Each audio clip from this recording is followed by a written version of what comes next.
Hi class, so welcome back, and here is our part 2 of your Crash Course 8. And as I have mentioned earlier, our topic here will be focused on your amino acid metabolism. Well, let's check briefly our content for this part 2 discussion. First one, the overview. Sir, similar ba yan with your lipid metabolism? Yes po. So I will present as well here a concept map that summarizes the metabolic pathways that are relevant here in our discussion. Secondly, of course, you have your catabolic pathway, your amino acid degradation, and of course, in order to excrete our nitrogen product, we will have your urea cycle. And lastly, class, we will also discuss your biosynthetic pathway for amino acid. In particular, we will also discuss here your transamination and your de novo or from scratch biosynthesis. Class, of course, I know that you are excited to gain another set of knowledge. So without further ado, let's start our discussion here on your amino acid metabolism. Ayan, so class, here is our concept map of your amino acid metabolism. O, diba? Very familiar na kayo because we also have the same concept map for your carbs and lipid metabolism. But here, class, of course, very specific for amino acid. First, breakdown or degradation. Second, the synthesis of non-essential amino acids. And thirdly, we have your nitrogen disposal via the urea cycle. Well, let's check each pathways here in our concept map. Starting with our dietary protein or your tisular protein, we can digest it in order to get our building blocks of your proteins, our amino acid. And of course, when we do not need energy because we have enough energy or ATP in the body or in the cells in particular, we will funnel your amino acids to your protein biosynthesis in order to get back your endogenous or your tisular protein for membrane support or structural roles. Okay, so moving forward for our degradation of amino acids, this is a complex process that occur in stepwise steps or stepwise reaction. So of course, we will discuss transamination and deamination to get our initial nitrogen disposal product, your ammonium ion. And of course, this will be further converted to urea via your urea cycle. So class, very specific ang urea cycle in us, humans and other organisms capable of synthesizing urea from your toxic ammonium ion. And of course, sir, what happens po with our carbon skeletons? Of course, it will undergo decarboxylation. Again, the amino acid will undergo decarboxylation to get to our carbon skeleton, and they have different feats. They can be used for biosynthesis, for instance, for your fatty acid and glucose biosynthesis via your gluconeogenic pathway. So of course, we can also convert the carbon skeletons of your amino acids to form ketone bodies. And lastly, of course, it can serve as an alternative energy source in our citric acid cycle. Okay, so to summarize the overview of our amino acid method, so class, relatively shorter ang discussion natin here on amino acid metabolism. Let's discuss the specific pathways.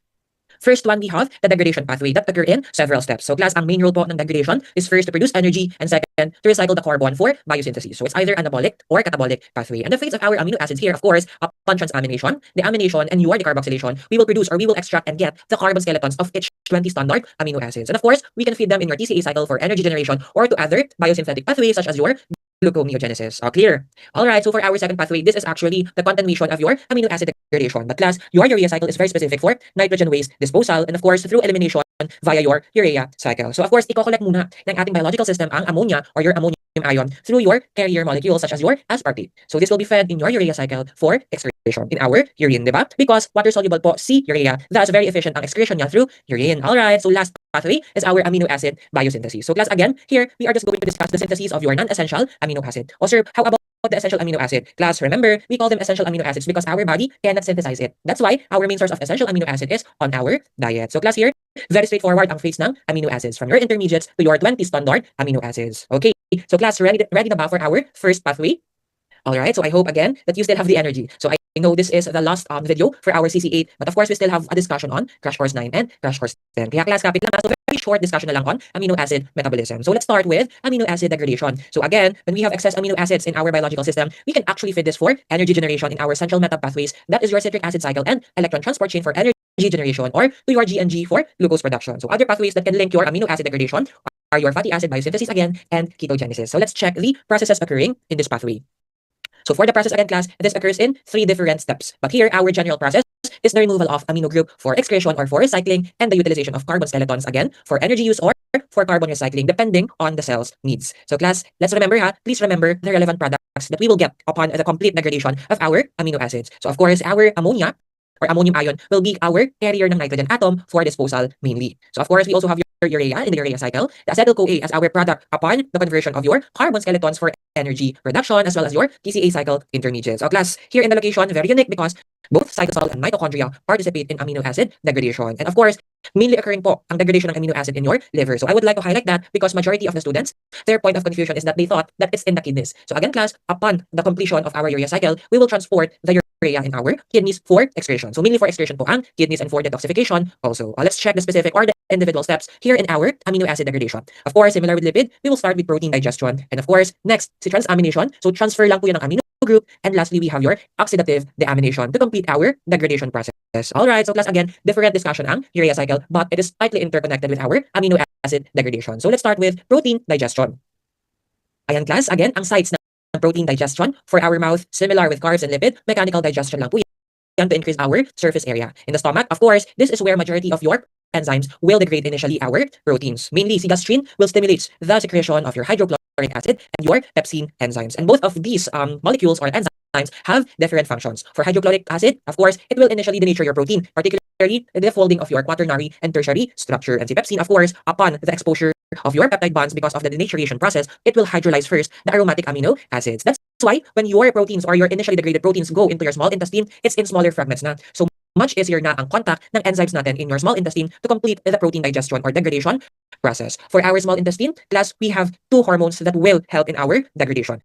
First, si secretin will stimulate your bicarbonate secretion. Okay? So of course, this neutralizes kasi your amino acid. And after the neutralization of bicarbonate, ayan, your small intestine will secrete or through your pancreatic enzymes, ayan, we will secrete CCK, the similar hormone from our lipid digestion discussion. And of course, this will stimulate as well the pancreatic enzymes and proteases secretion. Class, again, remember these two hormones, secretin and cholecystokinin. So this completes our, or they complete our protein digestion. So for the visualization, ayan, in the mouth again, mechanical digestion ng dietary proteins. And then of course, in the stomach, we have your hydrochloric acid and pepsin to partially denature and hydrolyze our protein. In our stomach, small intestine rather, we have secretin and cholecystokinin that will stimulate secretion of our proteases and our bicarbonate. And here, we will now generate our free amino acids and our smaller fragments rather of your peptides. And here, ayan, ready na for active transport ang amino acids in our bloodstream for delivery on our cells depending on what pathways they are going to participate to. Okay? So class, again, ang main sites of digestion here involve our stomach and small intestine. Okay, so again, ang site of absorption always a villi ng small intestine, villi or villi of your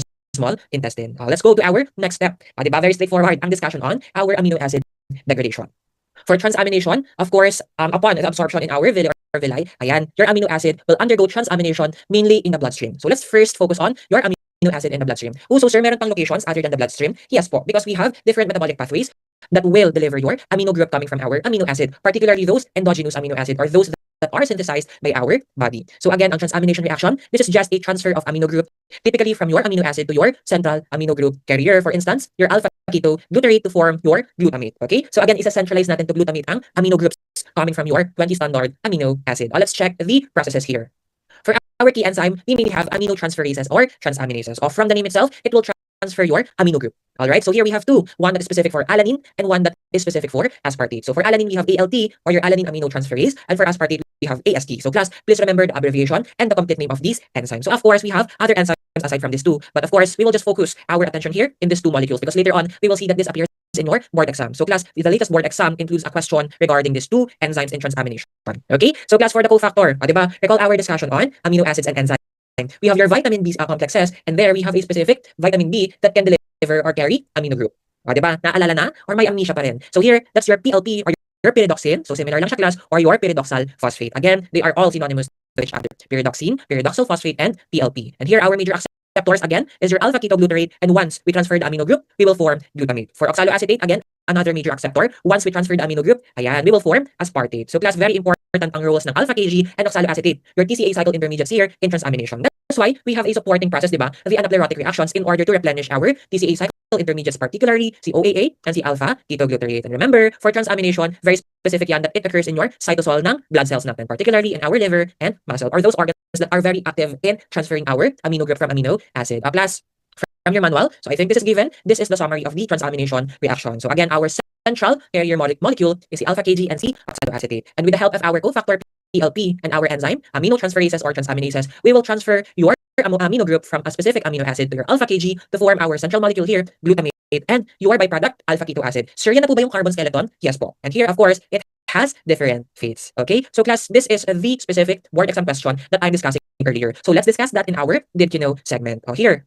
Ayan. And so did you know that your liver talks through enzymes like SGOT and SGPT? O sir, kala ko ALT and AST, but parang different enzymes yan. Class, they are just synonymous. And here, your SGOT, it means serum glutamic oxaloacetic transaminase, or that's our AST. Remember, si oxaloacetate is our major acceptor. Upon transfer ng amino group, we will form aspartate. That's why synonymous po si SGOT and AST. On the other hand, si SGPT, of course, that's your serum glutamic pyruvate transaminase or your ALT or C-alanine. So class, we will see in our glucose-alanine cycle that pyruvate upon amino transfer will form alanine. So that's why synonymous si SGPT and ALT. So these two enzymes, si AST and ALT or SGOT or SGPT respectively, they are enzymes that help metabolize our amino acids through transamination. And actually class, it has a clinical relevance. O see, it's a part of our blood chem annual exam, di ba? So they are released into the bloodstream when liver cells are damaged. So elevated levels kasi ng enzymes na to signal liver injury. So commonly seen siya sa hepatitis, fatty liver, alcohol abuse, or even sa drug toxicity. O sir, what is the difference between these two enzymes? Plus, si SGPT, very liver specific siya. So when this is elevated in our blood chem result, of course, it can indicate liver-related diseases. Si SGOT, of course, indirectly very vague siya in terms of its result or interpretation ng result. So it can reflect heart or muscle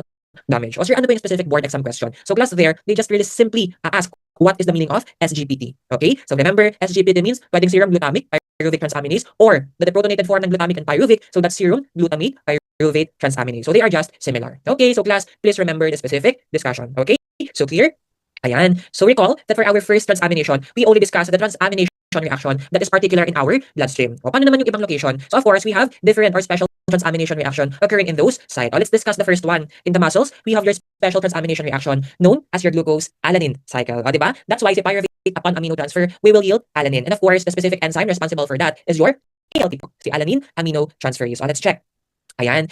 So class, I recall that in the manual, there's a switch up on the figure. So please correct na lang yung labels ng figures nyo. So if you see this diagram in your manual, so that must be your glucose-alanine cycle, not the glutamine synthase reaction. Okay? So class, again, this is your glucose-alanine cycle, the cycle that safely transports our nitrogen from the muscle to our liver for excretion through urea cycle. Ayan. So for the location again, main site, muscle. And then in the muscle, we will form your alanine amino acid, and this will be delivered in the bloodstream for it to be delivered again in the liver. Let's see. Again, in the muscle, glycolysis will occur in order to convert glucose to pyruvate to power our muscle's activity. Diba? So si pyruvate, in order to deliver your muscle proteins, particularly the ammonium ion component of your amino acid, of course, we will attach that amino acid through transamination to form alanine. Diba? We have your ALT here to form the alanine and alpha kg alpha keto acid. And si alanine, it can freely transport to bloodstream.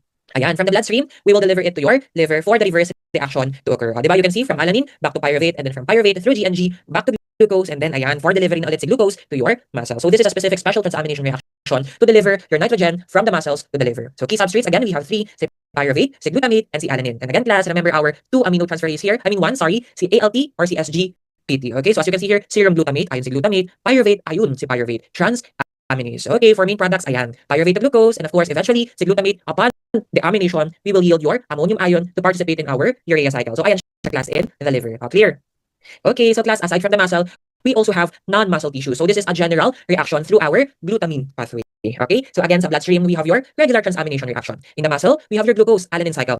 And in your peripheral tissues or your non-muscle tissues, we have your glutamine pathway to aid in detoxification via excretion ng ammonium ion or transport ng excess amino group from your non-muscle tissues to the liver pa rin. Okay, so class, here is the summary of your transamination glutamine pathway in non-muscle tissues. Again, from your peripheral tissues, your amino acids or the amino group of your amino acid will be transferred into the bloodstream freely, and then of course to be delivered partially sa intestine or sa liver mainly, as well as sa kidneys. Okay, so let's check again ang key substrate here: ammonia, glutamate, and glutamine. Okay, from your glutamate, so here's the structure of glutamate. We will use glutamine synthetase. Here we will use ATP.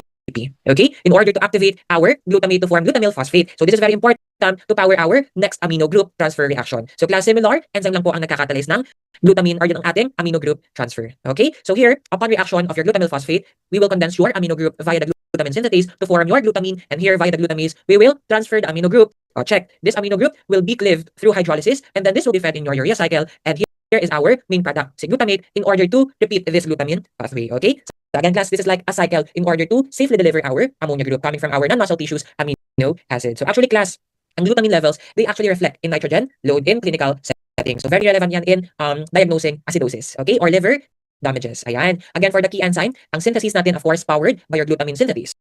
Ang glutaminase is for the breakdown of your glutamine to glutamate, and it's mostly active sa intestine, liver, and kidneys, the site of our delivery ng ating ammonium ion. Okay, so class, again, ang main products here are glutamate as our central carrier molecule of your ammonia, ayan, and your ammonia to be fed in your urea cycle. Okay, so class, to summarize our transamination reactions, we have here, for the tissues, again, the bloodstream, the general mechanism, the muscle, and your peripheral tissues or your non-muscle tissues. Last, remember our carrier here sa bloodstream, that's mainly your glutamate. Sa muscle, through the glucose-alanine cycle, of course, our amino acid main carrier here is alanine. And lastly, for our non-muscle or peripheral tissues, we have glutamine. All right. For key enzymes class, for the bloodstream and muscle, almost the same. So very specific lang ang aspartate amino transferase in our bloodstream. For the purpose, similar purpose, for safe transportation or transfer ng ammonia group from your different locations or different origins, for instance, sa bloodstream, sa muscle, and sa peripheral tissues to be delivered, mainly sa liver. Okay? So class, I hope that's very clear na sa part nyo. Okay, so sir, ano po ang main product for the transamination reaction? Here, we will yield two main products. Si glutamate will undergo another round of amino transfer. Okay, that's your deamination. So again, this is the central product of transamination, and the ammonium ion that was produced in our transamination reaction will be fed na sa ating urea cycle for excretion kapag hindi na siya need for our amino acid de novo biosynthesis. Clear? Class, hinga muna. We are already done with our transamination discussion. Class, you can take 5-minute break. So in our on-site discussion, of course, I give my students 2-minute, 5-minute break to absorb the discussion. So again, I'm not expecting naman that you will absorb all the information in one sitting. So you can do flashcard methods, active recall methods, or you can create stories in order for you to easily remember the processes here. So actually, class, those three are my main study techniques while I'm or during my review for the board exam. Okay? So class, for now, we will proceed with our discussion on oxidative deamination. Ayan, for oxidative deamination, this is the last step for our amino acid degradation. So class, here is the complete removal na ng amino group, mainly from our glutamate central carrier ng amino group for or from transamination. So again, class, here are our information needed for the discussion. Key enzyme, we have your glutamate dehydrogenase. So class, here you can see, this is a very straightforward oxidative deamination reaction. Also, simultaneous siya nag-occur? No. So class, let's discuss the specific reaction here. From glutamate, we will use your NADP+ in order to oxidize our glutamate molecule. So kung i-oxidize the glutamate, of course, we will reduce NADP+ to form our reducing equivalent. So see, in your deamination process, we actually produced a reducing equivalent. And here's the intermediate produced from that redox reaction. And afterwards, ayan, your deamination, the proper deamination will occur, and here it's via hydrolysis to regenerate our central carrier molecule, si alpha Kg. So class, again, your TCA cycle intermediate can participate in our amino acid degradation as your central carrier ng amino group. So again, substrate here, mainly glutamate or aspartate for other sites or location ng deamination. Product again, alpha Kg is an alpha keto acid that serves as carbon skeleton. And of course, ayan, hindi mawawala si ammonia for urea cycle. Plus again, we have your cofactor depending on the glutamate dehydrogenase isozyme catalyzing the deamination reaction. And lastly, for the location, it's mainly on our liver and kidney, particularly in our mitochondria. O, diba? Very busy si mitochondria, not just for energy production, but also for excretion and for detoxification. Okay? So class, to end our amino acid degradation, remember these two very important products. The carbon skeleton will be fed either sa TCA cycle for energy production through ATP production for GNG or other biosynthetic pathways such as your fatty acid biosynthesis and ketogenesis. So urea cycle naman, so of course, main pathway niyan is for excretion for urea cycle, and of course, it can also be recycled for de novo biosynthesis. Sir, kasama yun sa board exam? Well, class, ang trend actually is that they include, well, very easy de novo biosynthetic pathways. So don't worry, we will discuss it here in our course, and similar with cholesterol biosynthesis, I will emphasize the recurring information or concept under your de novo biosynthesis. O, diba? So I think majority ng students in their curriculum, your de novo biosynthesis is not included. So that's valid because de novo biosynthesis is actually a part of an MS Chem curriculum. So anyway, class, we will still discuss it naman here in our video for amino acid metabolism. Okay, so class, to summarize our discussion on amino acid degradation, we have again 3 different stages, starting with your protein digestion in order to initially break down your proteins into free amino acid. So recall the enzymes, proteases, and peptidases. And of course, we have your hormones that will stimulate the release of these enzymes, particularly sa stomach, as well as sa small intestine. And again, our outcome, amino acids generally released into your bloodstream. Okay, so for the transamination stage, so basically, class, that's just simply the transfer of amino group to our main carrier, alpha ketoglutarate, your pyruvate, or your oxaloacetate catalyzed. Remember the 2 enzymes, please. Again, si ALT or your alanine aminotransferase, or your SGPT, and your AST or aspartate aminotransferase, or your SGOT. Okay? So class, ang transamination strictly sa cytosolic sa liver and muscle cytosol. Okay? So again, ang outcome, we will form our central carrier molecule ng amino group, glutamate, and of course, our carbon skeletons, your keto acids. And finally, in oxidative deamination, we have here the removal of amino group as your ammonium ion. So class, again, si ammonia or si ammonium ion will be, again, funneled into 2 different fates, pwedeng through de novo biosynthesis or kapag excess na siya, through the urea cycle. And class, remember, the regulated enzyme here, si glutamate dehydrogenase. So similar with your with the pathways in our catabolic, diba? For our catabolic pathways, this occur in your mitochondria, particularly sa liver adipocytes. So ang outcome, of course, we will generate ammonia or ammonium ion for urea cycle, and your carbon skeleton will be harvested for different fates. So mainly for energy production or for biosynthetic pathways. That's why, class, we actually have a supplementary discussion on the fates of your carbon skeleton and the fates of your nitrogen in your coming from the oxidative deamination. Okay, so here is a short discussion on the fates of carbon skeletons.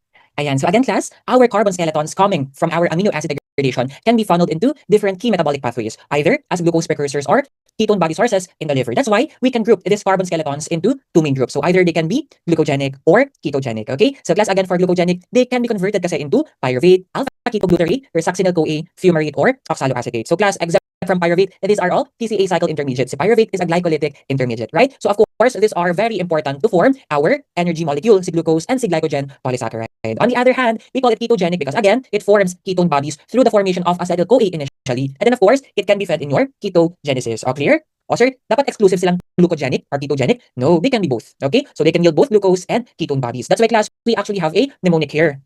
for both or both glucogenic and ketogenic, ayan, we have your amino acids PITT. So later we will check PI triple T. Again, these are the initials, the first letter of each amino acid. Okay? So sa ketogenic, we actually have two only. And class, remember, board exam question yan. Okay? Si L and L, that's your lysine and leucine. All right? Again, that's your ketogenic or exclusively ketogenic. And for glucogenic, ayan, all others na po that are not included in our mnemonics. Okay? Class, check your manual. We actually have a concept map version of your fates ng carbon skeleton. Okay? So I think there has been a switch lang ng legend in your manual. So please correct it. So apologies class. Again, dapat si ketogenic ang orange. Okay? And of course, I'm sorry, ketogenic ang blue. Sorry, I'm confused. And then orange is si glucogenic. Okay? So again class, please check if your manual has this legend. So dapat ganito siya. Blue ang ketogenic and then orange ang glucogenic. Okay? Ayan. So class, now again, aside from these fates, actually, we have another group. So for those branched chain amino acids, they cannot actually degraded that much easily. Okay? That's why they are catabolized in a different manner. So of course, ayan, ang degradation nila, not in the liver na. Okay? Again, we have your branched chain amino acids here, si leucine, si isoleucine, and si valine. So class, ang mnemonic ko here ay si LIV. Okay? LIV, and of course, again, our degradation site is your extrahepatic tissues, any tissues but not in the liver. So what's the reason? Because the enzyme catalyzing the degradation of your branched chain amino acid, so that's your branched chain alpha ketoacid dehydrogenase complex, is not present in the liver. So your liver lacks specific branched chain amino acid or amino transferase. Okay? So class, please remember this specific enzyme. What's your anong final product? Of course, your acyl-CoA derivatives such as your acetyl CoA plus liberation ng carbon dioxide. Class, so these are the mean or the high sites where your branched chain amino acids degradation occur. So your COMB, kidney, adipose or your adipocytes,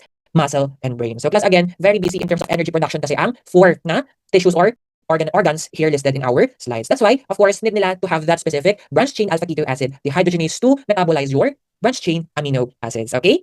Ayan. So again, we have your glucogenic amino acid, ketogenic amino acid, your lysine and leucine, and here we have your branched chain amino acid metabolism. So leucine, isoleucine, and valine. Let's check the structure. Double check nyo if they are really branched chain amino acids. All right. So class, done na tayo with our fates of carbon skeleton. So let's proceed with the fates of your nitrogen naman. So of course, the fates of nitrogen differ depending on the type of organism. So class, we can categorize these organisms depending on their excretory form. Okay? So class, here is our list. If your organism can or capable of direct excretion ng ammonia, we can call them your ammonotelic. Okay? Kapag naman they convert your ammonium ion to uric acid first for excretion, we call it your uricotelic. And lastly, for us humans and other mammals, we are ureatelic. We first convert your ammonium ion to urea, which is a water-soluble and less toxic form for excretion. Okay, so class, here are the comparisons of our different organisms. Again, for ammonotelic, excretion nila is through ammonium or ammonia. Direct excretion lang po. For instance, your fishes, okay, or your aquatic vertebrates. For our ureatelic, we have your adult amphibians and mammals. And finally, for uric acid, as our excretory form, we have your birds mainly, as well as insects and reptiles. So they excrete it as paste or crystals to conserve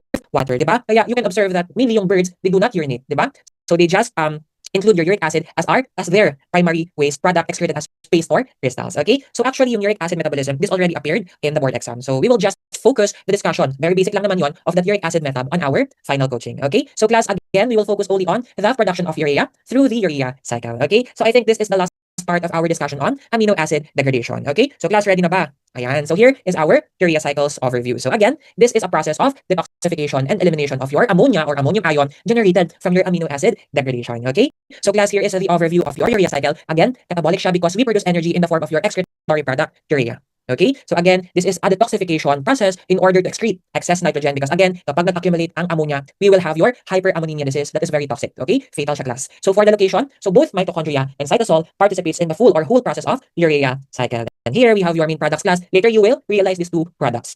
So urea and your fumarate. And class, here are our relevant enzymes. Ang committed enzymes natin here class, or your committed enzyme, is your carbamoyl phosphate synthase 1 or CPS1. While arginase is actually the last enzyme that participates in our last reaction of your urea cycle. Class, this is the overview of the full or the complete cycle to convert your ammonia to urea. So of course, we have a pre-urea cycle reaction. So that's an activation reaction. But of course, in our mnemonics later, diba? We have a mnemonics. We will include all relevant substrate, side reactant like your aspartate, and your side products such as your fumarate. Okay? So again, class, urea cycle actually is indirectly aerobic. So it requires ATP. That's why it is supported by oxidative metabolism in your electron transport chain. That's why it is indirectly aerobic. Okay, so class, let's start with the reactions under the urea cycle.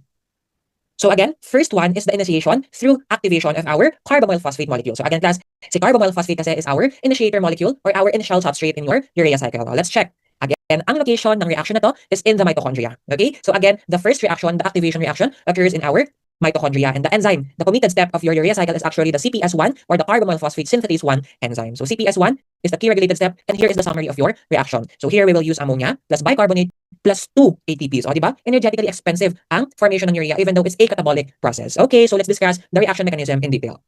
First one, the oxygen in your bicarbonate is electronegative and hence it will initiate an attack to your phosphate group in order to cleave that specific phosphate group. So sir, phosphoryl transfer reaction ba yan? Yes. Here, bicarbonate will be phosphorylated by ATP, our byproduct is ADP, and here is our intermediate substrate, your carbonic phosphoric acid anhydride. So this is a very reactive molecule class and it can be attacked with your or by your ammonia molecule. Let's check. Incorporation of your ammonia occurs through displacement reaction. So ammonia displaces the phosphoryl group. Ayan, the lone pair of your nitrogen atom in the ammonia will initiate attack to your carbon deficient carbonyl carbon. Okay, sorry, electron deficient carbonyl carbon, and hence it will induce a cleavage to your phosphate group via the displacement reaction. O check the product. We successfully incorporated the amino group to form carbamate with the liberation of your inorganic phosphate. So for class, we already used one ATP. The second ATP is for the activation of the carbamate to form carbamoyl phosphate. A class straightforward reaction, phosphorylation lang yan in order to activate our carbamoyl phosphate molecule. Very important that carbamoyl phosphate has a high energy to initiate the first reaction ng main urea cycle. Okay? So class, again, remember our specific reaction here and our initial reactants. 2 ATP po with the help of your bicarbonate buffer. Okay, so let's proceed with our second reaction. Ayan, for the second reaction, this actually occurs in stepwise process. So again, we can divide it into two different reaction mechanisms. First one is the reaction of your ornithine transcarbamylase, the first reaction in order to condense our initiator molecule, ornithine. Okay, so class, check the specific mechanism. So carbamyl phosphate will be condensed with your ornithine, and here our product is citrulline plus the liberation of your inorganic phosphate via the reaction of your ornithine transcarbamylase. O check, still, nasa mitochondria pa rin tayo class in this second or 2A reaction. So that's the carbamoyl transfer reaction. Alright, so for the condensation reaction, this pertains to the condensation of your aspartate molecule. Okay, so let's discuss that in detail. Here, our main enzyme is your argininosuccinate synthetase. Class, remember again, argininosuccinate synthetase. Here, citrulline molecule will be somehow activated by your ADP via phosphorylation. Okay, so class, again, we will attach the AMP functional group to your citrulline to form citrulyl AMP. So class, again, rearrangement leads to addition of your AMP to the structure of citrulline via the attack of your double bonds here, and of course, it is induced by your lone pair ng nitrogen atom sa ating amide functional group. Okay? So sir, ang intermediate dyan sa citrulyl AMP, yes. Again, prone to attack sa citrulyl AMP of the amino group present in your carrier molecule, aspartate. O, diba, remember aspartate, that's a carrier molecule from our amino acid transamination reaction. Okay, si aspartate, of course, its nitrogen group or amino group will attack your carbon, electron deficient carbon here in order to form argininosuccinate. Again, this is via displacement reaction to displace your AMP. O check, citrulline plus ASP or aspartate plus the input of your energy ATP to form AS or your argininosuccinate. O sir, mitochondria? No. So this is the start of the reactions in your cytosol. Meaning class, the succeeding reactions will also occur na in your cytosol. Okay? So class, here again in our second reaction, first reaction is carbamoyl transfer, with your condensation reaction with your aspartate. Okay? Clear? Alright, so class, again, hinga muna kayo. Ayan, inhale, exhale. So now, we will proceed with our discussion on the last two reactions na po. Okay? So again, class, ang important thing here in our second reaction, si citrulline kasi mag-exit na siya ng mitochondria to cytosol. That's why your second or the 2B reaction occurs in your cytosol. So may specific shuttle si citrulline. And of course, here as well, ang second source ng ammonia natin is your aspartate. O sir, ano nga po yung first source? That's the direct addition ng ammonia sa ating initiation through activation reaction. Okay?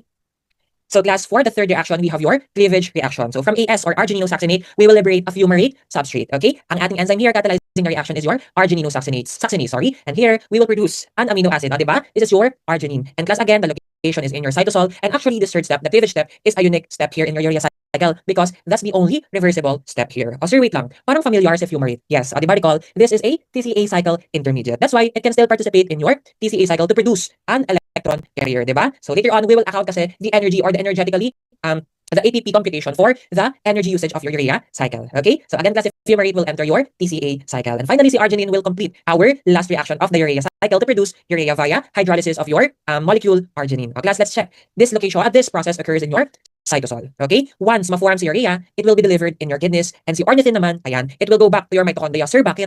Remember, our reaction is already occurring in your cytosol when your citrulline exits the mitochondria. That's why si urea, ayan, going to the kidney na yan for excretion. And si ornithine will go back to your mitochondria to repeat, okay? To start and initiate another round of your urea cycle. So class, our enzyme here is your arginase molecule. Okay, so that ends our discussion on the reactions, the 4 reactions of your urea cycle. So class, at this point, let's discuss our very important did you know segment here. Ayan, so did you know that there is actually a bridge connecting your TCA and urea cycle? So that's actually through your fumarate intermediate. O, diba? Remember, we formed or produced your fumarate via your cleavage reaction. Particularly, we call it your aspartate argininosuccination that connects the urea cycle and the citric acid cycle. And this is a very strategic for the efficient nitrogen and carbon flow between the two pathways. So let's locate your fumarate molecule. So we call it your aspartate argininosuccinate because from your citric acid cycle, your OAA can be converted to aspartate, and your aspartate, recall, is a side reactant in your urea cycle forming argininosuccinate, and then of course eventually magpo-form siya ng fumarate. So class, this is the specific location ng aspartate argininosuccinate shunt. Okay, so that's through your fumarate intermediate, or recall again, the shunt is your aspartate argininosuccinate shunt. All right, so class, for our last did you know portion here, did you know that a nitrogen scavengers once saved a child from coma? So doctors can actually give patients specific compounds. So that's your nitrogen scavengers, such as your benzoate or your phenylbutyrate, which bind to amino acids like your glycine and glutamine. And these pull nitrogen out of the system when your urea cycle fails or it has defects, lack of enzymes, and etc. So of course, class, we do not want your ammonia to accumulate in the body. Very toxic po yan. It will lead to cell death and eventually very fatal siya. So here is a specific mechanism of our benzoate and phenylbutyrate compounds. Class, no need to memorize, ha? So this is just for enrichment discussion. So the mode of action of your nitrogen scavengers, phenylbutyrate, and your benzoate actually starts with your condensation with your glutamine and lysine respectively. So first one, si phenylbutyrate will be converted first to phenylacetate before it is condensed with your glutamine. So ang final product, phenylacetate glutamine. Si benzoate, direct condensation with lysine to form hipurate. And both of these compounds are conjugated with amino acids containing nitrogen atoms and form water-soluble compounds. Okay, so again, these two are water-soluble and they can be excreted via urine. Clear?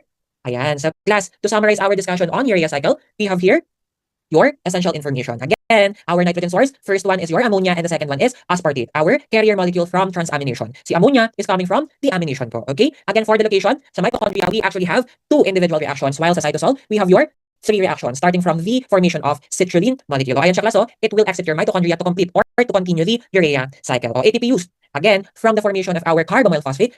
Remember, we used 2 ATP, all right? And then of course, for the formation as well of argininosuccinate, class, please recall, we used 2 equivalent ATP because we liberated your pyrophosphate and then we condense your AMP molecule. So class, again, that's equivalent to 2 ATP. Sir, ano po ang total? What's the total ATP usage for equivalent ATP po? Okay, but class, that's not the total ATP used. Remember, we were able to generate fumarate that can be fed in our TCA cycle. So ang conversion ng fumarate to malate to oxaloacetate, remember, di ba? The malate dehydrogenase converts malate to OAA, produce 1 mole of NADH. That's why, of course, we can recover 2.5 ATP from the production of fumarate. That's why, if we are going to compute the net energy cost for equivalent ATP minus 2.5 ATP, so that's around 1.5 ATP, rounded up, again, to equivalent ATP. O sir, akala ko catabolic. Yes, class, catabolic disposal of urea, meaning we are excreting a part or a form of energy in the form of urea. And here is our overall reaction. Okay, so class, again, no need to memorize our overall reaction. So now, let's summarize our urea cycle. So this is in terms naman of your regulation. So for the enzyme, we have 3 main regulated enzyme. Again, class, remember, ha, sa CPS1 ang committed enzyme in the urea cycle. Okay? So we have a new, a specific activator. The N-acetylglutamate or NAG is actually an essential allosteric activator of your CPS1. Okay? So this is stimulated by high arginine levels. All right? Si ASS, si argininosuccinate synthetase, it is heavily affected naman by the substrate availability, mainly si citrulline and si aspartate. Remember, they are urea cycle intermediates. For these first two enzymes, we do not have main inhibitors. Okay? Because very important ang excretion ng urea. All right? For the third one, this is through your cofactor availability. So remember, in your arginase enzyme, it needs Mn2+ to be activated. And for inhibitor, ornithine. I serve feedback inhibition, yes po. So class, to end our discussion on urea cycle, again, ayan, we have your summary ng substrates and enzymes. Class, again here, we first start with your ornithine as our initiator molecule, condensed with carbonyl phosphate, and then citrulline, condensed with your side reactant, the source of secondary ammonia or second ammonia, aspartate, and then argininosuccinate. Upon cleavage will form fumarate will exit. This will exit your urea cycle. So of course, your argininosuccinate cleavage will form fumarate, and arginine and si arginine upon cleavage will form urea for excretion. And for our mnemonics here, ayan, org-chem class ako always flapped at umay. So let's see sa organic chemistry discussion natin on our basic org discussions. Okay? So for the enzymes, we have 4 main enzymes. So class, remember, first one is the ornithine transcarbamylase, second the argininosuccinate synthetase, third we have your argininosuccinase, or we also call it your ASL, or the argininosuccinate lyase. So sir, what's the difference pala with synthetase and your synthase enzyme? Class, remember, the synthetase, it needs ATP in order to proceed with the reaction. Okay? Very specific yan, it needs ATP. Okay, diba? Of course, because the carbonyl phosphate synthetase, it's not included here in the enzymes of your urea cycle because that's a pre-urea cycle process. And for our mnemonics here, ayan, fan ba kayo ng PBB? Of course, si atik lang, diba? OA, ayan. So class, again, remember, our main enzymes here for your urea cycle. And class, may pahabol akong slides for the metabolic disorders that can occur in our urea cycle. So here is the list of disorders. Ayan.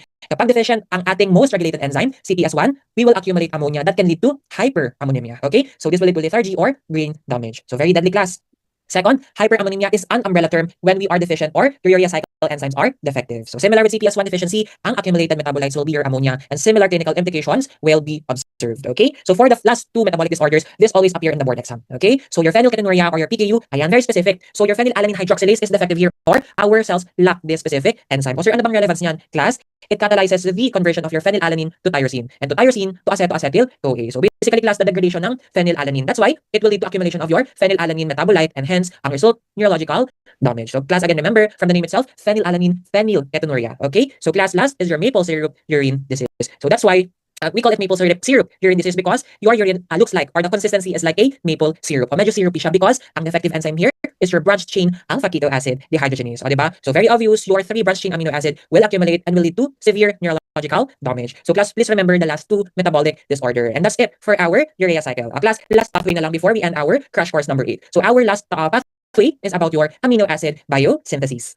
Class, for this discussion, again, let's first discuss the difference between the incorporation of your nitrogen atom between plants and our animal cells. All right. So class, again, for plants, we have 2 different ways in order to incorporate your nitrogen atom. First one is nitrate assimilation, and second one is through fixation, or your atmospheric nitrogen fixation. For humans or as animals, this is through the recycling of ammonia coming from your degradation via transamination or your de novo synthesis or de novo biosynthesis. So later on, I made a summary on your purine and your amino acid de novo biosynthesis. So let's check muna ang ating nitrogen cycle to discuss the plant's incorporation of their nitrogen atom. First one, on nitrate assimilation. Well, this is just a simple conversion ng nitrate to your ammonia through your plants, fungi, and bacteria. And second one, ayan, for nitrogen fixation, here, we will just convert your atmospheric nitrogen to your ammonia molecule. So it can either be done by your nitrogen-fixing bacteria and cyanobacteria. And plus, recall also here, also remember pala, your legumes. So that's a board exam question kasi. So again, they are also capable of fixing nitrogen. All right, so class, for our topic for today, we will focus only on our humans or animals' way of your amino acid biosynthesis. But remember your nitrate assimilation and your nitrogen fixation. Okay.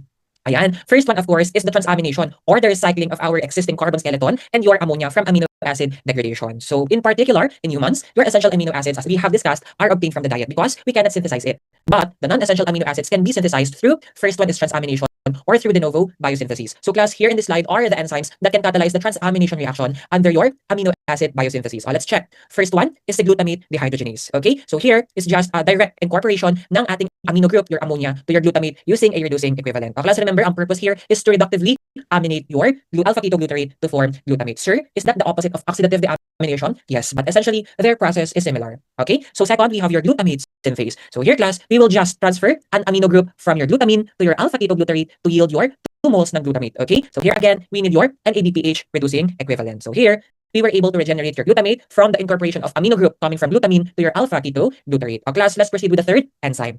For the third enzyme, we have your glutamate. We will incorporate your ammonia to form glutamine molecule. Remember, in the glutamine structure, it has 2 ammonia or 2 amino group. That's why it's glutamate 1 amino group pa lang plus additional amino group, we will form glutamine. And here, check, we have an input of ATP. Remember, class, again, for synthetase enzyme, they need ATP. Okay? So again here, purpose is to incorporate ammonia to form glutamine from glutamate. And lastly, ayan, your asparagine synthetase, sir, need ng ATP, no? Because it's a synthetase enzyme. Yes. So here naman, similar lang siya with glutamine, but here, ang mapo-form from the name of the enzyme itself is asparagine from your aspartate. Okay? So class, no need to memorize the full reaction.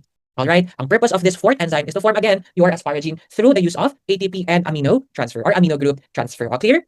Ayan, good job guys. Again, please remember our 4 main enzymes participating in the transamination reaction here in our amino acid biosynthesis. Class, for the de novo biosynthesis, I actually need a summary na lang. So you do not need to study the individual complex reactions for each group or family, because here in de novo biosynthesis, we actually group your precursor molecule into 6 families. Alright, so here is the concept map format, but of course, I tabulated it. So the first group or family is coming from your alpha-ketoglutarate precursor. Okay, so here in this class, the alpha-ketoglutarate from our discussions can be transaminated to form glutamate. So class, again, this is from scratch. De novo meaning from scratch, even the carbon skeletons. So si glutamate, si proline, and si arginine are coming from your alpha-ketoglutarate. So 3-phosphoglycerate, ayan class, you have your serine, glycine, and cysteine. For our third family, the oxaloacetate family, starting from aspartate via transamination, your aspartate can give rise to other amino acids such as your asparagine, your lysine, methionine, and threonine. Class, I think yung iba sa inyo not familiar with three-letter abbreviation. So please find some time in order to memorize the 3-letter abbreviation. Okay, so fourth group, pyruvate. So from pyruvate, we will transaminate it to form alanine, and your alanine will give rise or will produce valine leucine and isoleucine. For ribose 5-phosphate, we know, ayan, histidine ang derived amino acid. And class, this is a board exam question. The shikimate pathway through your erythrose 4-phosphate. Ang shikimate pathway will yield your derived amino acid that are aromatics, diba? Sifetriptyr. Alright, so class, this is the structure of your shikimate or your shikimatic acid. Or remember again, this is your board exam question. What is the precursor molecule in order to de novo biosynthesize your aromatic amino acid? So that's the shikimate pathway. Clear? Ayan. So class, carry na no? Ayan. So for our discussion here, we are down to our last 3 slides plus the sample problem. O class, kapit lang. Ayan. For our de novo biosynthesis, you know that metabolic pathway is not straightforward. So your 1C metabolism provides essential methyl and formal groups for that de novo biosynthesis of your amino acid and nucleotide. Okay? So our key carriers here of your 1 carbon are your S-adenosyl methionine, SAM, and your folic acid or your THF or your tetrahydrofolate. Or remember, this is a B complex molecule. And you can see that their structures are very bulky and capable of carrying 1 carbon. So class, remember, these 2 key carriers can carry 1C unit in 3 different oxidation states, from most reduced to your intermediate oxidation state to the most oxidized. Okay? So class, to enrich our discussion, sa most reduced, of course, that's just simply your methyl group. O, diba? For the intermediate, it can be your methylene or methinyl functional group. So they can attach kasi to the hydroxyl groups and amino group of your key carriers ng 1 carbon. And for most oxidized, we have your form-L, and form-amino functional groups. Okay? So class, I hope that's clear. Again, you should remember or you should memorize here our key carriers, si SAM and si folic acid or PHF. O yan, class. Now we arrive with our last slide for the discussion on amino acid biosynthesis. So simply class, this is just the summary that you need to know for the de novo biosynthesis of your amino acid and the purine molecule. Let's discuss. For the source of your carbon and nitrogen in amino acid biosynthesis, you need your central metabolic intermediates, your TCA cycle intermediates, particularly si alpha ketoglutarate, si oxaloacetate, and si pyruvate. O, diba? We have seen that this is also the 3 key carriers in our amino acid degradation. For purine biosynthesis naman, we have your ribose 5-phosphate coming from PPP. Diba? Remember, there's a tight interrelationship between your purine biosynthesis and pentose phosphate pathway. And aside from that, we also use your 3 amino acid here as a source of our nitrogen atom for purine biosynthesis, particularly si glycine, glutamine, and your aspartate acid, or aspartic acid, sorry. So class, please remember these 3 very important amino acid. And for the type again, for amino acid biosynthesis, synthesis ng non-essential AAs via either transamination or your nitrogen recycling and your de novo biosynthesis. On the other hand, for purine biosynthesis, ayan, this is a stepwise building up of your purine ring assembled stepwise, on your ribose sugar as a base. Okay? So again, class, ang ating source ng nitrogen and carbon skeleton are your glycine, glutamine, and your aspartic acid. For the locations, check. For biosynthesis, both cytosol and mitochondria. But for the purine biosynthesis, we need only your cytosol as its location. Class, for their purpose, of course, very clear. Amino acid biosynthesis is active in order to generate your protein, alright, your endogenous protein. And for purine biosynthesis, this is very active when we are replicating or before cell division. So this builds purine nucleotides for DNA, RNA, and energy molecules. Again, active si purine biosynthesis during replication and your transcription as well. And lastly, both of these processes are ATP dependent to power your non-spontaneous reactions that are part of our biosynthetic pathways. O, diba? Hi, salamat, sir. Tapos ka na rin. Alright, so class, again, this is our last slide for our amino acid metabolism. So let's just recap what we have discussed for amino acid metabolism. Ayan, so these are my final last words for this video. Again, we discussed 3 different pathways. Amino acid degradation to form your TCA cycle intermediates and your gluconeogenic intermediates. So as energy source siya, class. But again, we first prioritize carbs, then lipids, then tsaka pa lang si amino acid. So class, remember, catabolic ang amino acid degradation that occurs in your cytosol and mitochondria. And here, don't forget our ALT and AST amino transferase. So class, I will require you to memorize the meaning of SGPT and SGOT. So aside from that, we have also seen glutamate dehydrogenase in our oxidative deamination reaction. And for the products, alpha keto acids, source ng carbon skeleton. Correct. And of course, si ammonia will be fed to our urea cycle for your detox process via your urea excretion in the urine. Ayan, remember, urea cycle, catabolic disposal, but of course, it has an anabolic role via the formation of your fumarate intermediate that will be fed in TCA. That's why amphibolic po siya. And class, similar with degradation, the urea cycle and your amino acid biosynthesis, they occur both in your cytosol and mitochondria. But going back with the urea cycle, remember the committed step, the enzyme catalyzing the activation step is CPS1. So what's the meaning of CPS1 nyo ulit? Carbamoyl phosphate synthase 1 to produce urea. And lastly, again, very fresh from our discussion, the amino acid biosynthesis will generate your amino acids via transamination or nitrogen recycling and through de novo biosynthesis. Again, anabolic, it occurs in both cytosol and mitochondria, and here are the relevant key enzymes, si glutamine synthetase and si transaminase. And here, very obvious, our product is limited only to your non-essential amino acids. Clear? So to test your knowledge about our discussion for amino acid metab, let's answer the sample problem. So I think this is also given in your manual. Let's check. Which enzyme does not participate in converting inorganic nitrogen into organic forms during the process of nitrogen assimilation? So this is under your amino acid biosynthesis. O class, recall, in humans we have your transamination nitrogen recycling process. And of course, I presented to you the 4 main enzymes. So let's check the table again. O, diba? Obvious na ang answer, sir. Yes. So again, glutamate DH, check. So that's formation of glutamate. Glutamate synthase, again, check. Formation as well of your glutamate. And lastly, glutamine synthetase, formation of your glutamine. And clearly, class, arginase is not involved or it does not participate here in your transamination amino acid biosynthesis. So again, arginase is not involved in your nitrogen assimilation. Rather, we have seen this in your urea cycle as the last enzyme that catalyzes the last reaction of your urea cycle, breaking down arginine to form urea. Clear? All right, good job, class. For our last sample problem, okay, the class from our de novo biosynthesis, which amino acid is synthesized from erythrose 4-phosphate as a precursor? Ay, sir, alam ko na. That's your aromatic amino acids. Yes, that's correct. Diba? From our discussion, here are the 6 families. Class, very obvious na answer. The only aromatic there is your phenyl phenylalanine. So here, E4P combines with PEP to form aromatic amino acids like your phenylalanine, tryptophan, and tyrosine. Class, to sum up the discussion on our amino acid metabolism, let's have some quick quest. Okay, so I hope you still have that energy. Let's check your knowledge on amino acid metabolism. First one.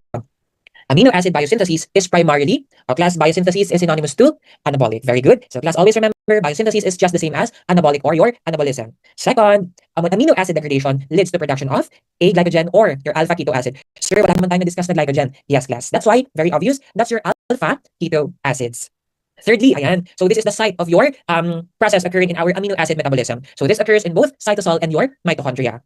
So very obvious, urea cycle, because your deamination only occurs in your cytosol. And our second to the last quick quest, this is the main enzyme in amino acid degradation. Class, think.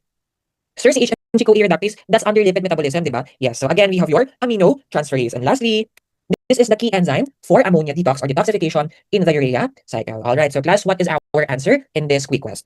So very obvious. So this is actually your key committed step or your regulated step sa urea cycle. That's correct. Si glutamine synthase kasi is on your transamination reaction. All right. So class, congratulations on finishing our discussion on amino acid metabolism. But before I end this video, I will just share some summary slides for our whole discussion ng metabolic pathways because we are already done na kasi with the metab pathways.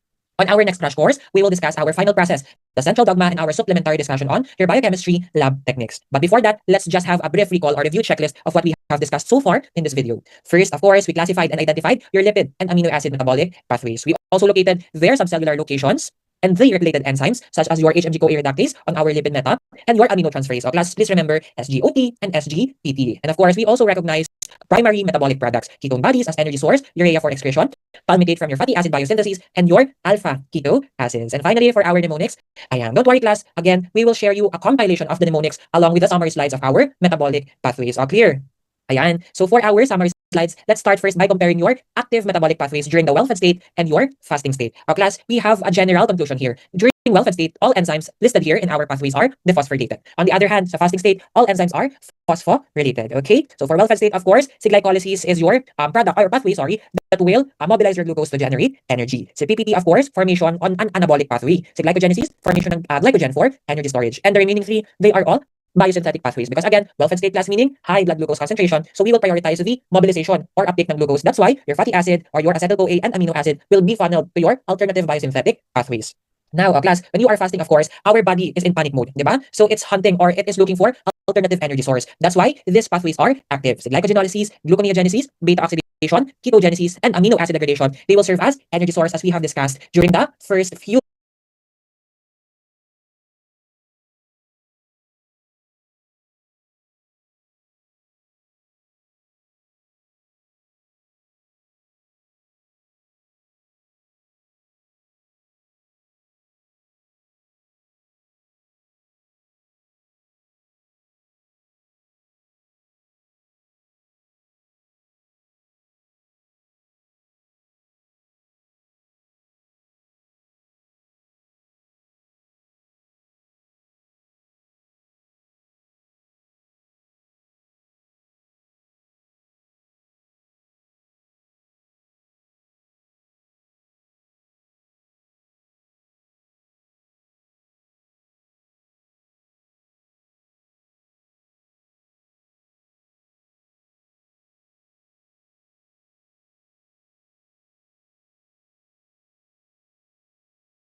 videos in our meta pathways. And lastly, again, during fasting, continuous pa rin ang urea cycle to excrete our urine. Okay? So for the cellular locations naman, we can group them depending on their location, cytosol, mitochondria, or both cytosol and mitochondria. Class, here we have three unique pathways that occur in both your cytosol and mitochondria. Again, we have your GNG, your amino acid degradation, and your urea cycle. Class, I did not include your photosynthesis here because again, unique siya sa plants in your chloroplast. Let's proceed with the cytosol first. Again, majority ng cytosolic metabolic pathways are biosynthesis. Your amino acid biosynthesis, cholesterol, fatty acid, and your glycogenesis. as well as your pentose phosphate pathway. So glycogenolysis, it's in the cytosol for the availability of your substrate coming from your glycogenesis. Okay, so class, glycolysis again, this is a unique pathway because among the cellular respiration process, this is the only pathway occurring in your cytosol. For mitochondria again, energy generating pathway, TCA, electron transport chain, your beta oxidation, and ketogenesis. All right, and then lastly, depending on the metabolic type, ayan, we also classified it depending if it's catabolic, anabolic, or amphibolic. Again, class, kapag catabolic, these are pathways that generate or yield energy. For instance, glycolysis, pyruvate metab, and ETC are all in cellular respiration. Okay, so glycogenolysis from glycogen to glucose for energy production, similar with your oxidation of your fatty acids, ketogenesis, and amino acid degradation.